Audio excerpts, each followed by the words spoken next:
Social media से लेकर सड़कों तक आपने दिन भर दिल्ली के जंतर मंतर से प्रोटेस्ट की खबरें देखी, तस्वीरें देखी। आपके जहन में ये सवाल होगा कि आगे होना क्या है, सरकार क्या सुध नहीं ले रही है। लेकिन पहली बार रिएक्शन सामने आया। जेपी नड्डा ने बुलाकर बातचीत की और आज तो घायलों से मिलने के लिए भी पहुंचे। और जानते हैं, इसने अब राजनीतिक रूप भी ले लिया है। ये मैं क्यों कह रही हूँ, आप जानिए। दिल्ली में सो कॉल्ड जो स्टूडेंट इकट्ठा हुए थे, यानी कि जो प्रोटेस्टर्स देश के अलग अलग हिस्सों से सामने आए थे, वो देखते ही देखते प्रदर्शन उग्र हो गया। दिल्ली पुलिस को यहाँ प्रोटेस्टर्स पर लाठीचार्ज करना पड़ा और वाटर कैनन का इस्तेमाल करना पड़ा। आंसू गैस के गोले भी छोड़े गए। और अब ये पूरा मामला राजनीतिक रंग लेता हुआ नजर आ रहा है। क्यों? क्योंकि आज उन्हीं प्रोटेस्टर्स पर जो लाठीचार्ज हुआ, जो कार्रवाई हुई, उसके खिलाफ कांग्रेस सड़कों पर आ गई और सीधे सीधे पीएम आवास के बाहर जाकर जोरदार प्रदर्शन किया। राहुल गांधी, प्रियंका गांधी, तमाम बड़े चेहरे यहाँ नजर आए। प्रदर्शन के दौरान कांग्रेस नेताओं ने केंद्र सरकार और वो जो प्रोटेस्टर्स हैं, यानी कि छात्र हैं, उनकी आवाज दबाने का आरोप भी लगा दिया। इस बीच सरकार की तरफ से केंद्रीय मंत्री डॉक्टर जितेंद्र सिंह पहुंचे, कांग्रेस के प्रतिनिधि मंडल से मुलाकात की, राहुल गांधी से मिले, उन्हें समझाने की कोशिश की। कांग्रेस चाहती क्या है, आप जानिए, उनकी मांगे क्या है। हाल ही में जो प्रोटेस्टर्स पर कार्रवाई हुई है, छात्रों के इस प्रदर्शन के दौरान में उनके बीच में टकराव देखने को मिला, लाठीचार्ज हुआ, पत्थरबाजी हुई, बहुत से प्रोटेस्टर्स को चोट भी आई है, पुलिस वालों को भी चोट आई है, सुरक्षा बलों को भी चोट आई है। इन सभी में कांग्रेस ये कह रही है, विपक्षी पार्टियां कह रही हैं कि आपने छात्रों पर लाठीचार्ज किया क्यों?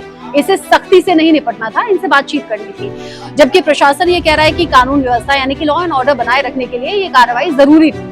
इसी घटना के विरोध में कांग्रेस ने आज पीएम आवास के बाहर इकट्ठा होकर प्रोटेस्ट किया, जवाबदेही पर क्वेश्चन किया है, यानी कि जवाब मांगा है सरकार से। धरने के दौरान कांग्रेस ने सरकार के सामने कुल जो मेन मांगे हैं वो 5 रखी हैं। केंद्रीय शिक्षा मंत्री यानी कि धर्मेंद्र प्रधान अपने पद से इस्तीफा दें, अपनी नैतिक जिम्मेदारी लें, क्योंकि ये मामला बढ़ गया है। जो दूसरी मांग है वो केंद्रीय गृह मंत्री संसद के दोनों सदनों में इस पूरे मामले पर डिटेल में बयान दें, बताएं वो देश को।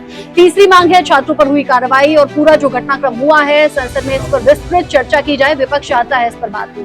चौथी मांग है छात्रों की शिकायत और उनकी समस्याओं को सीरियसली सुना जाए और सोल्यूशन निकाला जाए। पांचवी मांग है प्रदर्शन के दौरान जो कथित तौर पर हिंसा भड़की है, जो लाठीचार्ज हुआ है, जिसका असर हुआ है, उसकी स्वतंत्र तौर पर जांच हो। यानी ऐसा ना हो कि कोई पार्शियलिटी हो गई है, कोई बायसनेस हो गई है और यहाँ प्रोटेस्टर्स के खिलाफ ही कार्रवाई हो और जो जिम्मेदार लोग हैं इस पूरी हिंसा के लिए, उनके खिलाफ कार्रवाई हो ही ना। और इसीलिए डॉक्टर जितेंद्र सिंह आज कांग्रेस के प्रतिनिधि मंडल से मिले। प्रदर्शनकारियों की मांगों और छात्रों से जुड़े हुए मुद्दों पर बात हुई है। हालांकि फिलहाल सरकार की ओर से इन मांगों को स्वीकार किया गया या नहीं, इसका कोई ऑफिशियल स्टेटमेंट सामने नहीं आया। लेकिन हाँ, कुछ चीजें यहाँ माइल्ड तौर पर सामने आई। जेपी नड्डा का सीजेपी के नेताओं को बुलाकर बात करना, आज घायल छात्रों से मुलाकात करना और डॉक्टर जितेंद्र सिंह का कांग्रेस के नेताओं से मिलना। कोई ठोस फैसला इस पर सरकार लेगी या नहीं, संसद में मामला और ज्यादा गहराएगा क्या, क्योंकि विपक्षी तो पहले से इसको लेकर इशू बना रहे हैं। संसद से लेकर सड़क तक क्या आंदोलन अभी जारी रहने वाला है, तमाम सवाल हैं। और जिम्मेदारी इसमें सीधे सीधे हम ये कह रहे हैं कि जो मामला बढ़ा, हिंसा बढ़ी, उस पर सरकार जवाब दे दे। विपक्षी इसीलिए सड़कों पर आए भी हैं।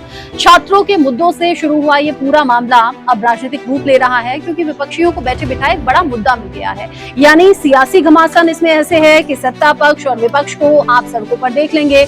मान मनोबल की कोशिशें हो भी रही हैं, लेकिन जो आम नागरिक हैं, यानी कि जिनके बच्चों ने सुसाइड किया, जो पेरेंट्स वहां पर पहुंचे, जिनके भाई बहन ने सुसाइड किया, जब वो सिबलिंग्स वहां पर पहुंचे, या फिर वो बच्चे जो 12 से 16 साल के बीच के और जानते हैं कि आगे उन्हें भी कॉम्पिटिटिव एग्जाम्स की तैयारी करनी है या फिर नहीं भी करनी है, तो देश के युवाओं के लिए वो प्रोटेस्ट में हिस्सा लेने गए, उन पर कार्रवाई क्यों की गई, निहत्थे छात्रों पर वार क्यों किया गया? ये कुछ ऐसे सवाल हैं जो अब विपक्ष पूछ रहा है।